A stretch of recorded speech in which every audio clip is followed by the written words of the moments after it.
जब भी हमारे शरीर के अंदर कोई फॉरेन पार्टिकल आता है तो वो हमारे शरीर को एक्टिव करता है, जिससे हमारे इम्यून सिस्टम के अंदर हिस्टामिन नाम का केमिकल बनता है। ये केमिकल हमारे इम्यून सिस्टम को ओवर रिएक्ट करने पर मजबूर करता है, जिसके रिजल्ट में हमारे शरीर में बहुत सारे सिम्टम उत्पन्न होते हैं, जैसे कफिंग, स्नीजिंग, वाटरी आइज। इन सभी सिम्टम्स को एलर्जी कहा जाता है, जो कि मेनली हिस्टामिन की वजह से होती हैं। अब ऐसी एलर्जी को सही करने के लिए mainly anti histamine medicine use की जाती है। एंटी हिस्टामिन मेडिसिन इस हिस्टामिन को कम करता है, इसको सिक्रीट होने से रोकता है, जिससे एलर्जी के सिम्टम कम होते हैं। और as a antihistamine medicine cetirizine सबसे ज़्यादा फेमस है। नमस्कार दोस्तों, मैं हूं नीरज राय। स्वागत है आपका फार्मा हट्स में। आज के वीडियो में हम लोग डिटेल में बात करने वाले हैं सेट्रिजीन के बारे में कि सेट्रिजीन क्या होती है, कौन कौन सी ब्रांड में मार्केट में आती है, इसके अलावा इसका यूज़ क्या होता है, साइड इफेक्ट क्या होता है, और हम लोग बात करेंगे डोज क्या होती है। वीडियो में लास्ट तक बने रहिएगा, पूरा वीडियो ज़रूर देखिएगा। चलिए वीडियो की शुरुआत करते हैं। सेट्रिजीन एक प्रकार की ओटीसी एंटी एलर्जिक मेडिसिन होती है जो एज अ एंटीहिस्टामिन काम करती है। एंटीहिस्टामिन यानी कि जो हिस्टामिन के सिक्रीशन को रोकती है और एलर्जी के सिम्टम्स को कम करती है। अगर इसके यूजर्स की हम लोग बात करें तो इसका मेनली हम लोग यूज़ करते हैं एलर्जी को दूर करने के लिए, यानी जो भी एलर्जिक सिम्टम्स होते हैं, जैसे वाटरी आइज है, रनी नोज है यानी आँख से पानी आना, आँख में पानी भरना, नाक बहना, या फिर बहुत ज़्यादा छींके आना, खांसी आना, आइज़ के पास में, नोज़ के पास में इचिंग होना यानी खुजलाहट होना। इसके अलावा कुछ बड़े सिम्टम्स में भी इसे यूज़ करते हैं, जैसे एलर्जिक राइनाइटिस। एलर्जिक राइनाइटिस एक ऐसी समस्या है जिसमें नाक के अंदर में इन्फेक्शन होता है, एक्चुअली जिसकी वजह से, इन्फ्लामेशन की वजह से नाक के अंदर में जो पार्ट्स होते हैं उसमें स्वेलिंग आती है और जुकाम जैसा अनुभव होता है, तो उसमें भी हम लोग सेट्रिजिन यूज़ करते हैं।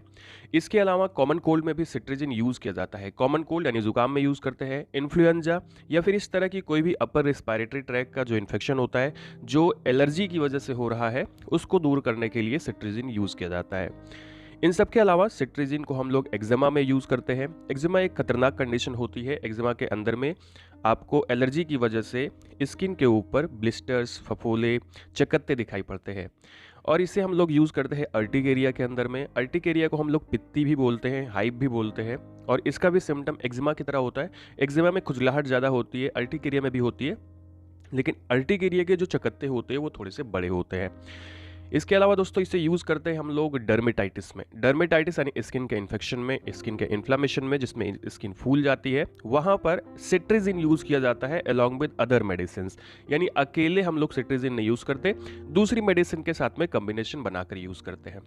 इसके अलावा सबसे ज़्यादा जो सेट्रिजिन यूज़ किया जाता है वो एक्यूट एलर्जिक रिएक्शंस को ठीक करने के लिए, चाहे वो दवा से हुआ हो, चाहे वो भोजन से हुआ हो, या इंसेक्ट बाइट से हुआ हो, तो वहाँ पर हम लोग सेट्रिजिन का यूज़ करते हैं। दोस्तों कोई भी जब हम लोग मेडिसिन लेते हैं तो उसकी ब्रांड्स होती हैं, तो अगर आप चाहें तो सेट्रिजिन आप नॉर्मल ले सकते हैं, सस्ते अगर आप लोग लेना चाहते हैं तो जेनरिक मेडिसिन ले सकते हैं। बाकी इसकी बहुत सारी ब्रांड आती है। ब्रांड के बारे में हम लोग बात करें तो ये एलरिट के नाम से मार्केट में आता है, सेट्रिजीन सेट्रीन के नाम से आता है, एंड सेट्रिसिप के नाम से आता है, सेट्रीजेट के नाम से, सेट्रीमैक्स के नाम से। अब सेट्रीमैक्स में लिवोसेट्रिजिन भी होती है। इसकी बहुत सारी ब्रांड होती है, जो भी ब्रांड आपको आसानी से मिलती है आप उसे ले सकते हैं। हर मेडिसिन के साथ में एक साइड इफेक्ट जुड़ा होता है जो एलोपैथिक मेडिसिन होती हैं। तो यहाँ पे अगर हम लोग सेट्रिजिन के साइड इफेक्ट की बात करें तो अगर आप इसे बहुत ज़्यादा मात्रा में यूज़ करते हैं तो आपको सबसे ज़्यादा जीआई अपसेट देखने को मिलता है, जिससे आपको पेट में दर्द हो सकता है, यानी पेट की समस्या देखने को मिलती है। ड्राई माउथ होता है, मुंह में सूखापन होता है, हेडेक की समस्या होती है, ड्राउजीनेस यानी कि अगर आपको इसको लेते हैं लगातार तो आपको थोड़ा सा अजीब सा अनुभव होगा, डिजीनेस होगा, चक्कर आएगा। ये कुछ कॉमन साइड इफेक्ट होते हैं जो कि बहुत रेयरली दिखाई पड़ते हैं। अभी दोस्तों हम लोग बात कर लेते हैं कुछ प्रिकॉशंस के बारे में, क्योंकि प्रिकॉशंस भी ज़रूरी है।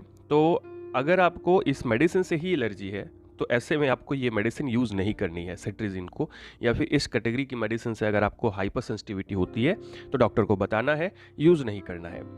इसके अलावा लीवर और किडनी डिजीज़ में कुछ प्रिकॉशंस के साथ में ये मेडिसिन दी जाती है। प्रेगनेंसी और लैक्टेशन के अंदर में, यानी बच्चे को अगर माँ दूध पिला रही है, ब्रेस्ट फीडिंग कर रही है, तो उस कंडीशन में भी कुछ कंट्राइंडिकेशंस हो सकती हैं, तो इस वजह से कुछ प्रिकॉशंस के साथ में मेडिसिन देते हैं। और अल्कोहल के कंजप्शन को अवॉइड किया जाता है, यानी अल्कोहल लेने से मना किया जाता है जब आप सेट्रिजिन लेते हैं। दोस्तों अब वीडियो के सबसे लास्ट में हम लोग बात करते हैं डोज के बारे में कि डोज क्या होती है, कैसे ये मेडिसिन दी जाती है। तो एक ऐसी मेडिसिन है जो दिन में केवल एक बार दी जाती है और इसकी जो 10 mg की टैबलेट आती है वही मेडिसिन आपको दी जाती है। दिन भर में एक बार आप ले सकते हैं, चाहे जब ले सकते हैं, रात को सोते टाइम या दिन में कभी भी। लेकिन जब भी लें तो एक ही टाइम पर लें, यानी अगर आज 12 बजे ले रहे हैं तो कल भी इसे 12 बजे ही लें। 24 घंटे में एक टैबलेट आपको लेनी होती है। अच्छा रिजल्ट इसका दिखाई पड़ता है। तो दोस्तों ये था एक छोटा सा वीडियो जिसमें हम लोगों ने बात किया सेट्रेजिन के बारे में। वीडियो आपको इन्फॉर्मेटिव लगा हो, अच्छा लगा हो तो चैनल को सब्सक्राइब करके वीडियो को लाइक करिएगा, दोस्तों के पास जरूर शेयर करिएगा। अगर आप हमारे हेल्थ मुखिया चैनल को अभी तक नहीं देखे हैं तो उसको भी आप सब्सक्राइब कर सकते हैं। पूरा वीडियो देखने के लिए बहुत बहुत धन्यवाद।